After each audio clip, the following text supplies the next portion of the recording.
Well, welcome to Friday. I'm glad it's Friday. It's Friday. It's February 2nd.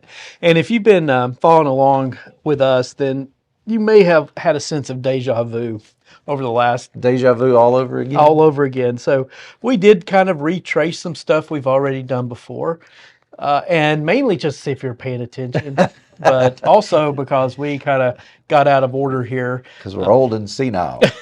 We don't write stuff down. So, but we did work through aspects of those scriptures once again, and I think it's helpful because those parables really matter about establishing the nature of the kingdom, something that starts small, that seemingly can't even be identified, that grows up to dominate and be a blessing back to the world. So, so we're going to jump on up a little bit and talk about the beyond the parables. And last week we did talk about the girl restored to life and the woman healed in chapter 5. But we also talked about the rejection of Jesus at Nazareth, the death of John the Baptist.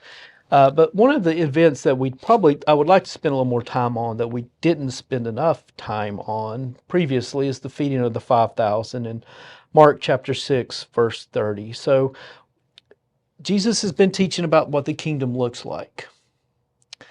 What does that have to do with the feeding of the 5,000? So the feeding of the 5,000 is one of the stories that is actually told in all four of the Gospels. It is so much we would count it as a miracle, but I want to invite you not to understand the miracle as the fact that he could take the molecular structure of bread and fish and miraculously do that.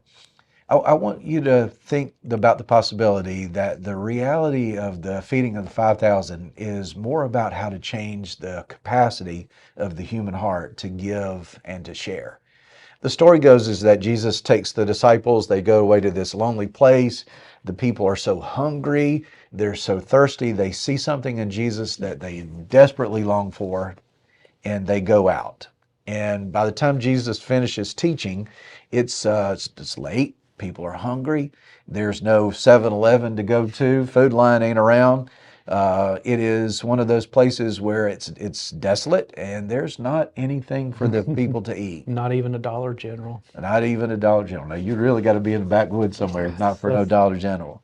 So the feeding of the 5,000 is this story in which we kind of, on the one hand, interpret it as a miracle, but it really is much more about this is how God is at work in the world. It is about the kingdom of God and the fact that when we pull together and we bring the resources, as small as we may think they are, when we bring the resource of us together, who we are, what God has gifted us, then really miracles do happen and people get fed and the work of God is done in the world. I am not denying the fact that Jesus could take and make bread out of rocks. He could do all of this, absolutely. But what if the miracle here is that people started pulling out of their secret places, if they started sharing in such a way that everybody was fed and satisfied, and there ended up being an abundance of leftovers? So it moves from the disciples are concerned about scarcity. So he tells them, you give something to eat, right? So the disciples come with the problem. Everybody's hungry. Jesus says, well, feed them. Their first thought is scarcity. There's no way we don't have enough. And the church, that is one of the things that I've heard in church over and over and over again. The problem's too big and we don't have enough resources. Well, what are you going to do about homelessness? Well, that's a big problem. We can't solve that. What are you going to do about childhood hunger? Ooh, we don't have enough. What are you going to do about A, B, C, or D? Well, we just don't have enough to fix that. And that's not what Jesus doesn't say, okay, well, I understand. He goes, no, go. What are you going to do? And there again, they step into the scarcity. And they come up with imagine this must have went through the finance committee, because they come back and say, if even we had 200 denarii, we wouldn't have enough bread to feed them all. And he goes, okay, so just instead of telling me what you don't have, Tell me what you do Tell me have. what you do have. That's a key moment in the movement of this. Don't tell me what you don't have, tell me what you do. And so many times when we think about our own selves, we often worry more about what we don't have than what we do. Or I'm not smart enough. I'm not good looking enough. I'm not athletic enough. And these are all the things I've heard from Paul. Yeah. So, Yeah. but we do that, right? We think in those terms, and instead of, oh, what do I have? Wait, I have a real ability to talk to somebody. Oh, you know what? I know what it feels like to be a single mom. To be someone who's divorced, to be Right, someone who has a physical challenge, someone who grew up in a tough environment. And so what they come back with is, this is what we have.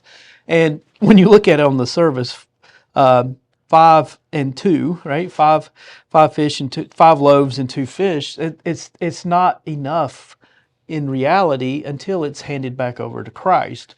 And it is Jesus is the great multiplication factor in this story. And the same goes for what the church has. None of us have enough. No church has enough but when we give it back to God, somehow, some way, God does amazing things. And so what that means is that when we are faithful in our communities of faith, there are outposts of the kingdom that are here, that begin to collectively answer the needs of the world. It's in that pattern of offering and Jesus taking, blessing, and breaking. That is a beautiful pattern of which we think about. That's how God is at work in the world. What we offer to God, Jesus takes, blesses, and breaks, and then begins to offer, and the world is provided for. Yeah, so I would encourage you not to get caught up in what you don't have, but to think about what you do. Another piece of this that relates to this understanding that the kingdom of God is at hand, it's an image of a messianic banquet of when God shows up, there will be plenty, there will be an abundance. That in the presence of God, that no one goes hungry. In the presence of God, no one goes thirsty. And I love the image here towards the end after they feed the people, and they now I'm just going to read this. This is Mark 6, and I'm going to start in 41. So taking the 5 loaves and the 2 fish, he looked up to heaven and blessed and broke the loaves and gave them to his disciples and set before the people. And he divided the 2 fish among them all, and all ate and were filled. And they took up 12 baskets full of broken pieces, and of the fish, those who had eaten the loaves numbered 5,000 men. So all ate and were filled. I imagine there were people in that group who had never, ever eaten until they were full. That's something that we typically do in our society. We like our buffets, and we like all you can eat, and our serving sizes are massive because we almost always eat till we're full.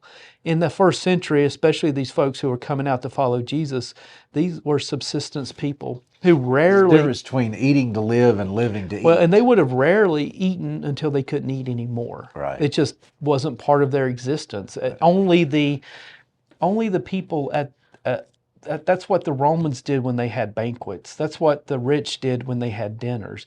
That's not what the regular people ever did. So that idea that they ate until they're filled is pretty revolutionary in the first century. Yeah. And it's also quite the contrast between those who Jesus went to versus those who were running the world at the time. There's also one final piece as we're going to squeeze into today. So immediately after this, Jesus and his disciples leave. They get into a boat, go to the other side to Bethsaida, and Jesus goes up on the mountain to pray. He comes back and in the evening and actually walks on the water to greet the disciples. And they're, of course, aghast and can't begin to understand how he could do that. And at the end, he says, hey, take heart, don't be afraid.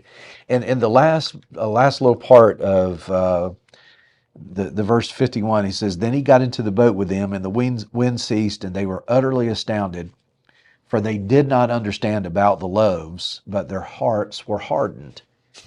even having experienced that, they still do not understand who Jesus is. Throughout this whole Gospel of Mark, we see this theme that runs through it, that in spite of the disciples being there, in spite of the fact the disciples experienced this presence of God in their midst, they still couldn't see it. And again, we'll get to chapter 15 before any human being really gets it right, as they watch Jesus die. So I just want to invite you today, as we once again follow through with this theme, understanding that in Mark's gospel, nobody gets it. Nobody gets it until they've Yeah, experienced the kingdom it of today. God is exploding right in front of their eyes and they don't see it. And we thought that was so important that we decided to go over that twice. Yeah, and we're so glad that hopefully your memory's no longer than ours, but we'll look forward to seeing But you you know next that week. it is cached in a video format, so they can go back and see. Yeah, our, don't do that to us. Yes. Don't do that. Yeah. But always, thank you so much for And your don't time. forget to like, subscribe, and share. There you go. How was that, Courtney? That was perfect. All right, thank you.